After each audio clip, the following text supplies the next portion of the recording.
समजला का तुम्हाला? नांदुऱ्याचा सिव्हिल इंजिनियर म्हणता मला. तर झालं असं, सकाळी सकाळी मारुती रायाचे दर्शन घेऊन आम्हाला जायचं होतं खूप महत्वाच्या कामासाठी. आज आपली व्हिजिट होती जिगाव गावठाणमध्ये. कसं आहे, सिव्हिल इंजिनियर म्हटलं म्हणजे साईट शिवाय पर्याय नाही. सर्व कामे ऑफिस मधून नसता होत. थोड्याच वेळात आला आपला स्टेशन. या घराचा चालू होता स्लॅब, तेच बघण्यासाठी आपण आलो होतो. मग काय, मागे ना पुढे पाहायचं, आपण चढला गड. या महत्वपूर्ण दिवशी घराचे मालक पण हजर होते, मानकर मा. आता स्लॅब वर चढल्यानंतर आपण केली तपासणी. आता ते कशाची केली हे तुम्हाला काही सांगत नाही, कारण व्हिडिओ पाहूनच तुम्ही तुमचा स्लॅब चेक करून टाकसान आणि करून टाकसान घोर. कसं आहे, रिस्क घ्यायचं नाही बिलकुल.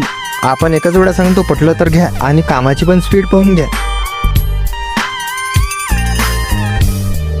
महाराजच्या मागे पण आज खूप गडबड आहे, कारण हे घराचं काम म्हटलं म्हणजे खूपच टेन्शन असते. कारण तेच घर आयुष्यात एकच वेळा बनते आणि ज्याचं 2 वेळा बनते तो वरच्या पट्ट्यातला माणूस आहे. पण पट्टा वरचा असो खालचा असो, इंजिनियर शिवाय जमणे नाही बरं. सर्व तपासणी करून चला म्हटलं आता ऑफिसवर जाऊ. घराच्या खाली उतरताच निघलो आपण नांदुराच्या कोर्टासमोर.